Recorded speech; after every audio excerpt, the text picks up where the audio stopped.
Hello, how's it going? It's going great. It's Valentine's Day. How could it not be going great? Right? The day of love. That's right. That's right.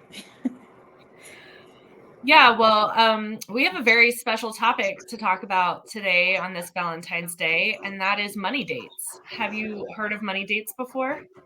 I have, and we do money dates very often in our household. Good, good. I'm glad to hear it. I've been hearing more about them, so I know that they're getting traction, but for those that don't know what a money date is, a money date is an opportunity to take yourself personally or as a couple come together once a week or once a month to assess your finances. But it's not just getting together and looking through, credit card statements and spreadsheets and whatever else. It's meant to create like this positive atmosphere around reviewing your money. So I usually recommend putting on some great music, pouring yourself a glass of something that you enjoy, um, and just lighting candles, creating this very nice, um, comfortable, enjoyable atmosphere to then dive in to your finances and kind of assess everything, but then also ask yourself kind of what you want out of your money. What do you want for the future, financial goals, things of that nature. Most definitely. And, you know, um, it is an opportunity to have some tough talk sometimes with your partner or to yourself, Mhm. depending on what your situation is. But, this isn't all just doom and gloom. This is also a way to plan, you know, where do we want to go on vacation this year? When do we want to go on vacation? Or is there something we want to do to the house? Or when are we going to start shopping for a house? I mean, yes, it is looking at the facts of the money, but it's also an opportunity to dream as well. Yes, absolutely. People don't necessarily realize just how important our relationship with money is and our personal finances. And so it is really important to check in regularly and ask ourselves and our partners how we feel about money, what we're getting out of it, and ultimately what we hope we can achieve with that money. So these money dates are a great way to be better informed about what your current financial situation is, but also take control and feel empowered about what to do with it for the future. Yeah, most definitely. I mean, because, every day we are making financial decisions, regardless if we realize it or not. I mean, you stop and put gas in the car, that's a financial decision. You stop and get Mhm. groceries, that's a financial decision. You go out to lunch, I mean, on and on and on, right? Yeah. Every time we decide to spend money, we are making a financial decision. And Mhm. by having a recurring money date, you want to get to the point that you build up to weekly, because it's good to be in your money's face. You got to have Yep. a relationship with your money. Start out small, most Yep. definitely, but you know when you're making the decisions, you're making informed, you're making intentional decisions, instead of, well, I need gas, so I guess I need to Mhm. stop. It's just knowing ahead of time what you're doing with a little bit more intention. Yes, absolutely.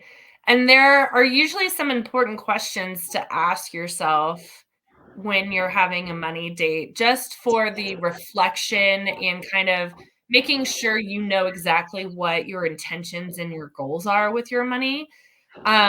So one of the questions is ultimately like, what do you want from your money? Like, what's the end goal? So, um, it's really good to have a list of short-term, long-term goals. So short-term, maybe someone wants to pay off a credit card, or maybe they're looking to, upgrade their car or something like that. Long-term, they could be thinking about a place they want to live or how they want to retire or whatever the case is. But having those goals actually written down and reviewing those and seeing, are those still what you want and what you're working towards, is going to be important. Yeah, so you said a couple of key things written down Yep. is just thinking about a goal. It's not really concrete, it's not like real. And then also, what are we going to do to step us towards that goal? Mhm. Having a plan to achieve. And then as we get going on that goal, we get to change that goal if it's no longer in line with what we're trying to do. So it's just starting with something, stepping forward, and then you get the ability to change it if you want to. Yeah. Absolutely. And that really ties into the next question that people should think about, which is where do they currently stand financially? So, Mm. a lot of people will just glance at the total available balance on their on their bank account or the amount due on their credit card and don't really dive into exactly what they're spending and where that money is going. And um, reviewing their spending habits and things of that nature. So this is a time to start getting really into the weeds and diving deep into exactly what is going on with your money because that is where you're going to be more educated and feel more empowered when you know exactly where your money is going. And if it's going somewhere that makes you happy, that's in line with your values and your goals, or if it's not going there and it's not something that makes you happy, what can you do about it Yeah, and I mean, there's things that we sign up for that we forget about. I mean, all the time? I just went through this. I got a charge for one of my apps, and I'm like, "What is this?" And it was like, "Oh my goodness, I forgot to cancel that." So, and I just want to point out right here, I hear a lot of times people talk about, "Well, I just don't make enough money," and I saw a staggering statistic. Things are starting to shift, and I read that 40 to 50% of Americans earning over 100,000 are living paycheck to paycheck. So this is, yes, 100,000, making 100,000 or more is wonderful, but Mhm. there's a trend that people are starting to live paycheck to paycheck regardless of their salary. Yes. Yep. I mean, and inflation itself is very much contributing to that because the Yeah. cost of things is increasing, so people's money aren't going as far as it used to. But then it's also just people are getting lifestyle creep. I mean, how many people do you and I know who maybe got a big raise one year and instead of taking that extra money and finding a home for it and putting it towards retirement or savings, they absorbed it into the money that they're spending and said, "Oh, Mhm. I'm making more, I can spend more now," as Mhm. opposed to say, "I can save more or I can put more towards retirement." So, it's very easy for that to happen when someone's, income increases, and it's very important to have these money dates and review what's going on with your finances so that you don't allow things like that to happen.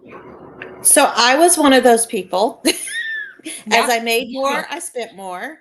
Mhm, Um, and the thing that if I had a recurring money date, I would have realized what I was doing, mhm.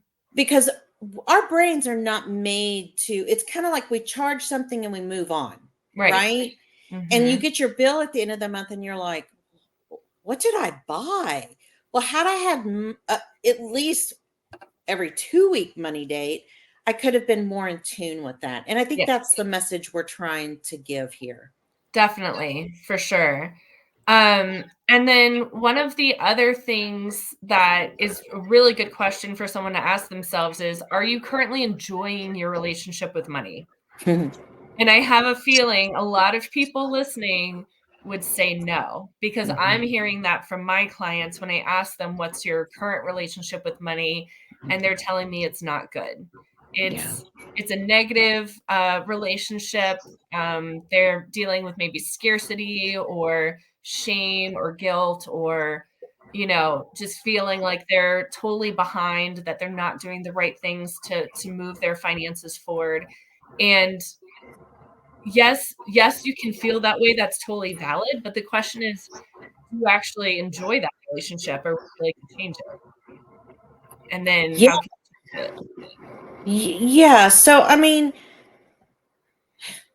the way that we feel will dictate our action. And if I'm sitting in shame and guilt, the last thing I want to do is get in action to change it. I want to go sit on the couch and get away from shame and guilt and maybe dive Mhm, into, a Netflix series for the next 12 hours. So, yes, it it is good to acknowledge how we're feeling, but feeling that way isn't going to shift us into action. It's going to mhm. staying in shame and guilt is going to keep us in inaction. And, Yeah, and that's the question you ask yourself: is this feeling giving me the result that I'm looking for? mhm.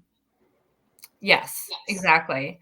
And a lot of people may say, "I have this negative relationship with money, but how can I fix that?" And it definitely is a process.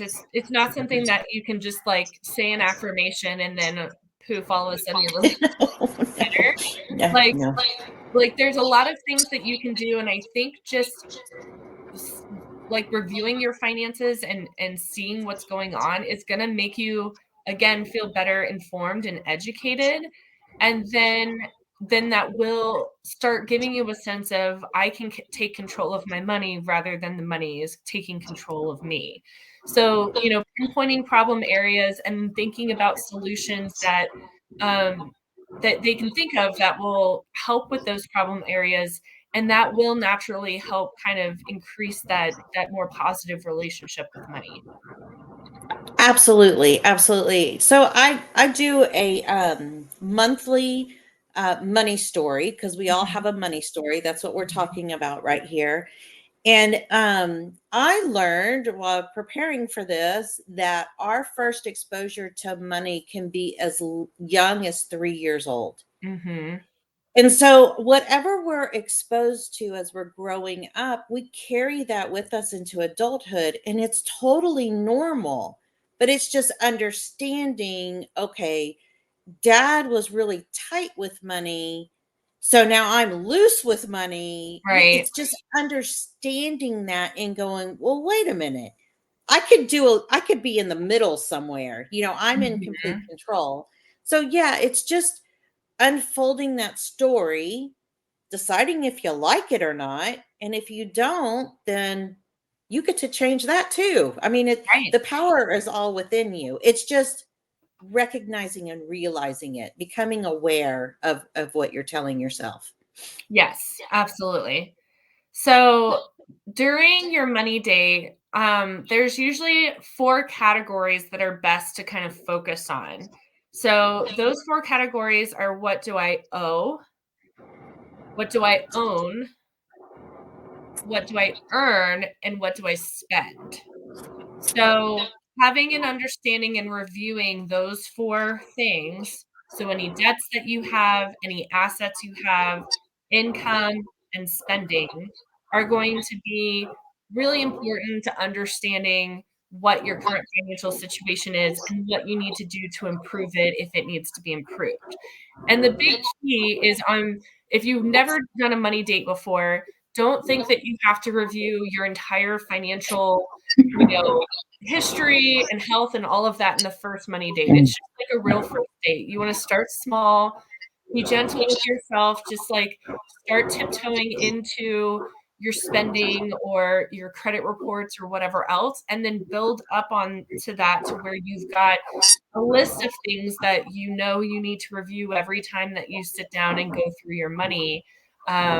But just be gentle with yourself is most important because it can be overwhelming and anxiety inducing and all of that. And the goal is to make it feel like a more positive experience. Couldn't have said it better. Could not have said it better. If I were starting out, probably what I would do is line it up with my paychecks Yeah. because that was like D-Day for me. It was like, Mhm. oh, I made it. I've been very intentional with my spending the past couple of days because I was broke. And if I were just starting out, I would line it up with my paydays and I would figure out exactly what you said. What do I need to pay? what is in my future? What's going to take care of my future self? And then what do I have left to spend? Mhm. Instead of, well, let me go spend because it'll Right. make me feel better. And then have the womp womp sitting down and doing the bills and going, well, I don't have anything left for the future. I'm just trying to keep my nose above water. Yep. So maybe think about switching some of the activities that you do when you get paid Mhm. and just kind of put a little bit of structure around it that way. Yeah, and that's a great point and a great starting place is your paycheck because that is something that people need to review anytime it comes in. You need to make sure you understand what you're getting, what's going to taxes, what's going to any kind of benefits that you have, whether it's retirement, healthcare, things of that nature, and making sure that it's correct. I know when I was receiving a W-2 paycheck, if I saw any difference in what I was getting paid from the last time or whatever else, I immediately opened that paycheck because I said, why is there a difference? Yes. Like I should be Mhm. getting the same amount every month. It was for me. If there was like a little bit of something, was it something good or something bad? Like making sure Mhm. that I knew where everything was going. But then you're right. You want to make sure that you're saving before spending and saying, "How much of this money do I know that needs to go towards bills?" Making sure that you've got all of that covered. But then how much can I start putting aside for myself, whether it's an emergency fund, whether it's a sinking fund, retirement, or you've got Christmas. buy a house, Christmas, exactly. Like whatever your savings goals are, making sure you're taking that money out first and then the remaining is what you can spend, until the next paycheck and what you have for, you know, food and gas and, everything All else. this stuff. Yeah. Yeah. Yeah. And eventually you want to get to the point where it's you first, the Mhm. savings, the long term, whatever the long term goals are, then the bills, and then the spending. Yep. But you got to align it with where you are right now. Mhm. Yeah, absolutely. And again, we just mentioned how many people are living paycheck to paycheck and how very hard it has been for people to free up money for savings simply because they feel like the rest of their paycheck is literally going to keeping themselves fed and, their transportation and all of the things that they still need to get done. And Mhm. people don't realize, like, you can still start small. We've mentioned micro saving before, even if it's $5 a month, $10, $15.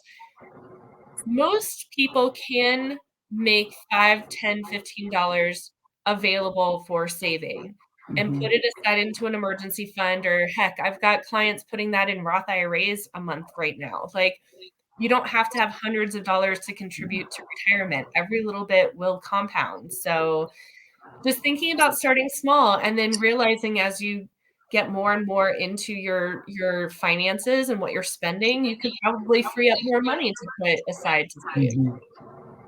Most definitely, most definitely. And it's all about starting small, Mhm. getting organized and just, seeing where you're at. And the best way to do that is to put something on your calendar. It's a non-negotiable for an hour and you build from there. And it I like to call it not only my money date, but it's my adulting hour. Yeah. So my husband and I really hate being adults sometimes.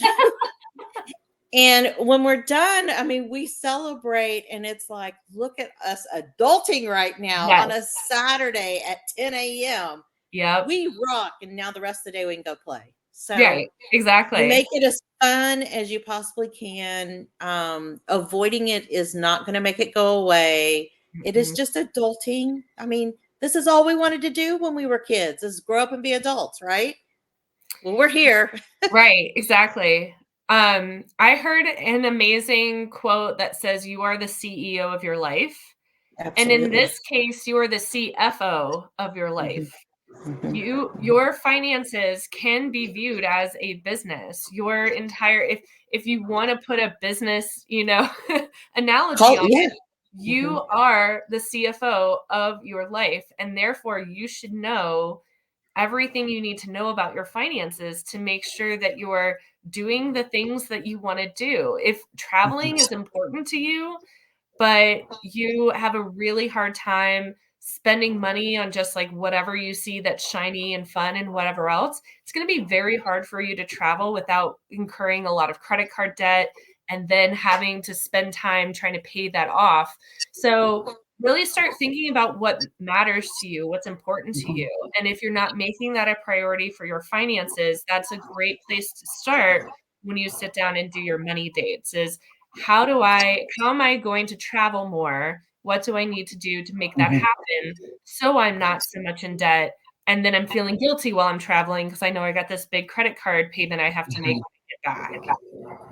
Yeah, and that's exactly where I start with my clients. I'm like, what are your goals? What do you want to accomplish in the next year? What do you want to accomplish in the next 5 years? Okay, let's figure out how to make that happen. Mhm. And let's hit some little milestones along the way because if you're climbing out of debt, which this is the norm, I mean, Mhm. you are not alone. There are days that get tough. And if you don't know what you're shooting for, those tough days get even tougher. Yep, they really do. So, we've given a lot of great kind of tips and tricks on how to get started on a money date. If you're not exactly sure what you should be reviewing during your money dates, there's some great resources online. You can search money date checklist or money date checkup, and there's a lot of great websites that list all the different things that you should be reviewing or looking through on your money date. So that's a great place to start. And then as you start doing that, you'll get into a rhythm of knowing exactly what you would like to review and what needs to be paid more attention to and all of that kind of stuff.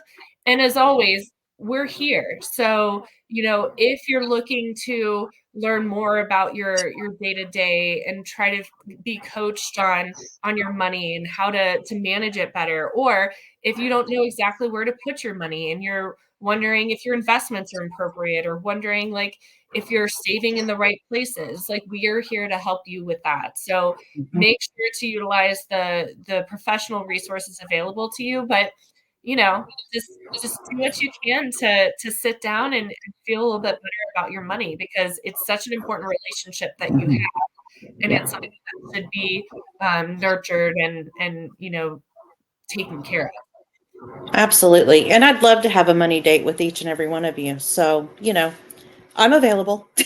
Yeah, absolutely. Well, it's always a blast, isn't it? It is, yes. Great topic for this Valentine's Day for sure. For sure. For sure. Everybody have a really good Valentine's Day, and we'll see you next week. Bye.